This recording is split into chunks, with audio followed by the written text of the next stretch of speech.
I realized the other day that I have been not making any videos. Well, I've shot a ton of stuff over the summer, but I haven't released anything. Part of it is national park stuff. We went to 7 or 8 national parks this summer, Dana and I shot a bunch of stuff, which ironically, according to the government, if you shoot video in a national park, it's all good if you're posting it to, I guess, social media maybe. But as soon as you post it onto YouTube, apparently there's some issue with that.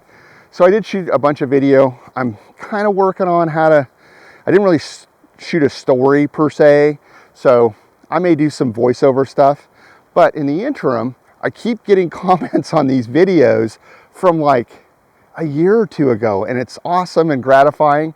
But if you're one of the people that subscribed to this channel back when I was working on the Jeep, it's been a couple years, I still have the Jeep. I wanted to show you that.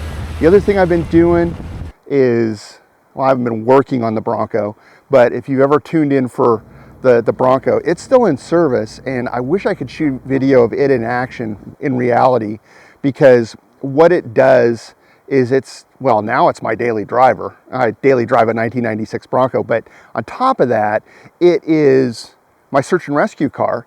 And since we've been home, we got home in mid-December, and it's now early January, it sits in my shed, and basically I drive it out to a variety of locations here in the Mount Hood National Forest and help the local sheriff's office and search and rescue guys. I think I've been out 3 or 4 times in the last 2 weeks.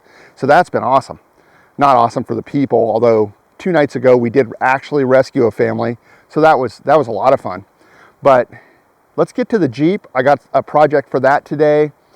I've done a big project to it, well, a couple big projects to the Jeep. I did receive a comment from a guy a couple days ago on like the original Will It Run video.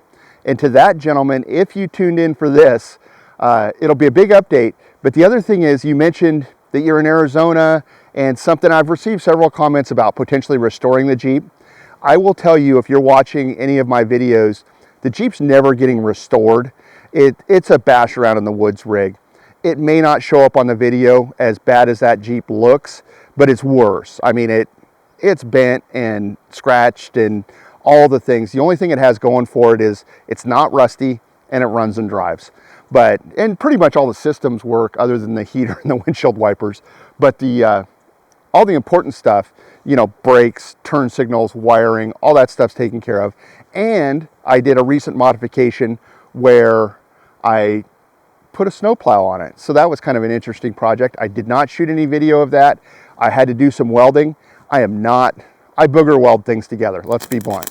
So I have a little 110 wire feed with flux core wire. If you know anything about welding, not the greatest arrangement, and I am not a skilled welder, so I fabbed this up. Anyway, let's get to the Jeep update. I may shoot a little bit of the Bronco. I haven't decided yet. I've shot other videos on it. It's pretty much the same. It's just been in service, and that makes me happy. As you can see, I've safely stored my generator out here where anybody passing by on the street can see it. I did an upgrade to this. It was a pretty cool little project. I put wheels on the skid and a little 4x4 under this end. So now it is much more mobile. I'm gonna move it to the other end of the shed here. Here in real time, we're gonna see if I can't fire this duder up. It's running better than it ever has in the past. So now that I'm shooting video of my cold start, we will have to see a couple 2 or 3 pumps there. We're in neutral so I don't run over the camera, and whoop, maybe a couple more pumps. It is cold out today.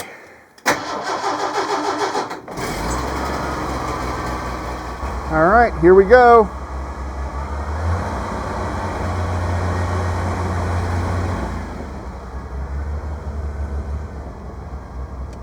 If you can see down toward the bottom here, center of your screen, I've taken the cutting edge and I've flipped it over, so now I have a straight cutting edge. As you can see, I don't have any outriggers, and that'll be kind of today's project, is I'm going to weld some pipe to the bottom of this cutting edge. I've replaced the hardware there, and check this out. Made this go up and down. There's a new Badlands winch on there from about a year ago. You can see my cargo strap modification to the top of the snowplow. But let me demonstrate how this guy works. It goes down and up. And this plow came with like a 2,000 pound winch on it. I've upgraded it now to a 3,500 pound. I installed and wired in this little connector there. So anyway, let's take a little ride in this guy. It's a two-handed vehicle and I don't have a camera mount in this thing. So we're gonna try to do this. She is tall geared on these tires. At an idle, we're doing about 10 miles an hour in first.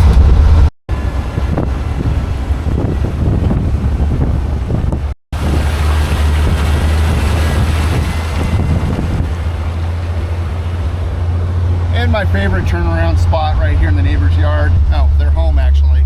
I guess I'll go to my second favorite turnaround spot. A little pop in the clutch. And again, it's hard for me to use both feet and do the throttle because apparently she's decided that she doesn't like whatever I did. Let's see if I can stick this in the first try.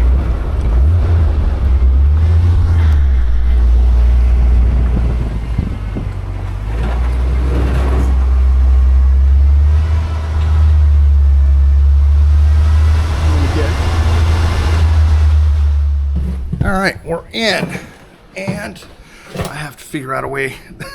Any CJ5 owners over the age of 50 sympathize with me getting out of this car. Right, so what we're gonna do is snow plows are not meant like a bulldozer plow. It's meant to float over the ground. So the cutting blade shouldn't actually cut, is the whole idea. And there's a variety of schemes on snow plows on how to make them float. Typically, in fact, this one was probably designed with some type of foot mechanism that went down here and would space the blade and it would float. And there's no power down or anything like that on a snow plow typically. So again, not a bulldozer situation.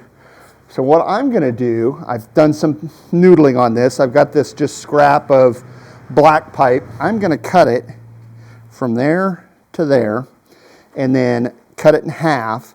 And we are going to weld this to the bottom of this in an effort to make it float probably a ½ inch off the Just a quick PSA, the older you get, the more careful you become in spite of my no guard on this grinder because it's from the 80s, so I'm not sure where any of the pieces are. But I do have my little safety glasses on here, and I'm about to have some gloves on and some ear pro, and we will get to grinding here. So we just want a straight line, so I'm just gonna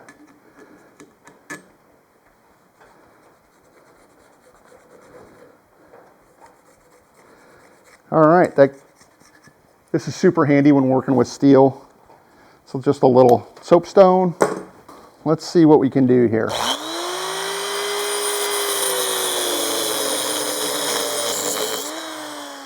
All right, I'm just gonna keep doing that and I'll bring you guys back in a minute. This is kind of what we got going on.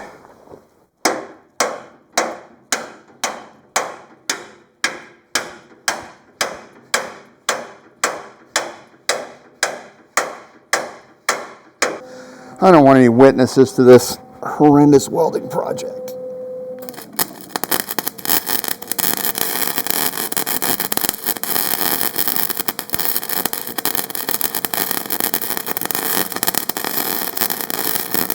Well, here we go. Little project done for the afternoon. That wasn't bad. Took me about ½ hour. I'd zoom in and do some clever B-roll or something, but the less you see of this welding job, the better. If you have any questions about the Jeep, I can't remember what I've even said in the prior videos on the Jeep. It's a 4.2 liter, 6-cylinder, 258.6 basically.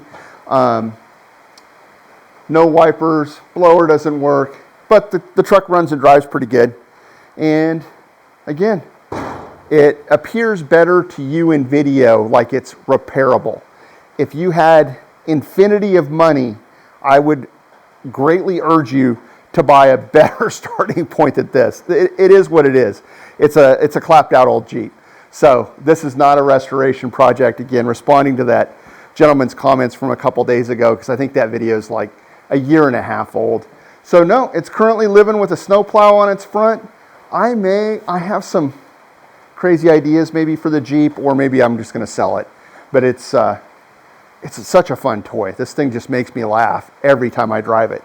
And I think before I wrap this up, I'm going to move this out, and then I'm going to move the Bronco in, because it's been a while since we talked about that car. Check this out. This is middle age creeping up on you. I am not as slim as I once was, nor is this. I don't know who this thing was built for. People in the 70s must have been little tiny tot guys. This is my primary driver right here. Like I said, if you look at some of the older videos, this is kind of what I started filming on, was this Bronco. Sorry, I'm walking out of frame, but we need to hook up something here real quick. Stand by. Anyway, I'm going to put a battery tender on here in a second. But this is kind of the OG original thing I ever shot. Was, I think, spotlights on this was actually the first thing, converting them to LED. As you can see, it has, I don't know if you can see right over there, it has 2 of these LED like police car spotlights, because this used to be a police car, so it had the holes, so I put them back in. It's equipped with a Warren 8,000 pound winch. That might have been my first video even. The winch is still doing great. In fact, I just ran it out 3 days ago, last week. It's been a week. It's been 4 or 5 years since that video.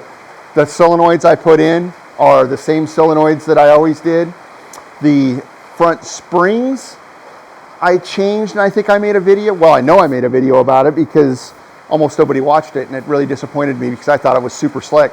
But anyway, I took E250 van springs and replaced the factory springs in the front, which gives you about 2 inches of lift, which I thought was super cool. I've spent $40 at the junkyard to get those those coil springs, put them on, spent another $175 getting the truck realigned. And that's probably been my biggest, especially mod, that you can really notice. Because if you're around full-size Broncos at all, you'll know that most people do 4 or 6 inch lifts, and I just didn't want to raise the center of gravity. The back is stock height, so it basically is a leveling kit effectively. I just bought a fuel pump for it. Other than that, I think we can go in the interior. We're in the Bronco now, and God, I can't even remember what I said before on the video, but it is dark and rainy outside, so you're gonna have to suffer through with me inside the car. Hopefully it's a little more soundproof. But sitting here in my mid-1990s Glavel leather seat out of a conversion van, it's a pretty good addition. Got the armrest here. Anyway, I have 2 individual Motorola DMR radios, which individually, one is VHF and one is UHF. They are linked together so they can be a repeater. And I use them for the aforementioned, or maybe I haven't mentioned it, SAR stuff. I am a certified ham guy. However, 99% of all ham use I use is in direct conjunction, helping our local law enforcement who run search and rescue in my area. Anyway, in their assistance. I also have a Anytone Chinese radio, which is a dual band, I don't know, basically 2 radios in once. It's a UHF, VHF radio in one set, and it's a knockoff of Viezu from 20 years ago, as near as I can tell. I've got some extra power ports with some charging up here. Got a GPS on the dash. Interior-wise, not much more has happened in this car. Again, I did a walkthrough video of this thing years ago, and it just works, and it really works well. It's surprising that the use I get. Well, it's my daily driver right now. The other thing it does is, again, for the last few years, it has gone on countless search and rescue operations. In the last 2 weeks, it's been out 3 or 4 times in some pretty good snow wheeling. I am not a YouTube off-road person whatsoever. However, I go out and get people who get stuck. If you watch any of these recovery videos, it typically is much less glamorous than maybe what they make it sound like. And we're search and rescue. I don't do vehicle recoveries. That would be the other thing, glaring. It is at the sheriff's office discretion because they are liable for any shenanigans we might get up to. So we don't purposefully go out and pull people out of the snow. That's just not the game. 90% of that sort of activity is somebody went out in their crossover hybrid somewhere, followed a GPS. We go out, like I did 2 nights ago, load them in the back seat and drive them to safety. It is on them to book the recovery of their vehicle, at which point I'm sure any number of people will create content based on that if it's the right tow company. It's not, again, I have recovered people out of the snow on my own. It's not glamorous. It's a very high liability situation, so I certainly don't want to break somebody's car or their equipment, so I don't voluntarily do it. Friends and neighbors type situation. But getting back to the Bronco, yeah, I put this thing together probably 4 or 5 years ago. I've shot videos on most of this stuff. I did fabricate the rear bumper, which turned out fairly well. I have had a snowplow mount on it. I did the lift. Again, probably my best mod or most genius low budget alteration of this vehicle has to do with the lift that I put in the front. E250 springs off a 3/4 ton van. They bolt right in. It immediately gives you an extra couple inches in the front, leveling out the vehicle and allowing more clearance for tires. I did put tires on it, but again, this has been 4 or 5 years ago. In fact, I'm looking to probably put new tires on it. That's the other kind of fun thing is I get out and do search and rescue off-road stuff, some of it relatively technical in some pretty deep snow circumstances, and I'm running a 33-1050, which is kind of, anybody that in that environment would probably say a 35-1250 would be the way to go. I've done pretty well. I rarely get stuck. Everybody gets stuck. If you go in the snow and you think you're going to 4-wheel drive and not get stuck, you're not living on this planet. But if you go out there, use a little bit of skill, a little bit of caution, kind of pick your battle situation, you can go much further than you would think. We went 4 or 5 miles into the backcountry 2 nights ago where this vehicle certainly had no business. This is a full-size truck. Nobody snow wheels full-size stuff, and certainly not on anything less than a 35-inch tire. But, again, it does pretty well. And it's got factory open diffs, all that stuff. The difference between me and you likely is I went with a guy who really knows what he's doing, and he has a very, very, very capable... I went with a second vehicle for starters. I have recovery gear. I have shovels. The other thing I did is I took a friend, and doing search and rescue stuff, we don't typically do 4x4 operations without at least 2 vehicles. That way, 2 similarly equipped vehicles. So if I did get stuck, worst case, I would be by myself and I would just winch out on my own. I've done that before. It's not fun. However, worst case, if you're with 2 vehicles, one vehicle gets stuck, the other guy can help them recover. And that's kind of why we do it. And then, of course, the odd mechanical breakdown. The second vehicle on this trip was an early 1990s 4Runner, but it has solid Dana 60 axles, I believe, with 40-inch tires. And the most important thing is my friend Corey, who drives it, really, really knows what he's doing. Because again, you can get any vehicle you want, equipped any way you want. And if you're not using your noodle, you can get in trouble. It's been my experience. The cool thing about most snow recoveries that I've been on is the people obviously didn't use their head and got in a place where they shouldn't have been. However, the cool thing is their vehicles typically are not very capable. Your average guy that's an off-road wizard dude is got buddies with them. They recover their own stuff. We rarely go on stuff where guys have specialty equipment and they can't get themselves out. 99% of the people are Subaru, crossover, whatever, went on a closed road and got hung up. So that's just kind of the truth of it. But anyway, this is the Bronco again. Got the spotlights. I don't know if you'll be able to see this. Maybe. Let me crank this around here. That's proof spotlights work still after 4 or 5 years. Again, these are some of the earliest videos, and I'm kind of flashing back.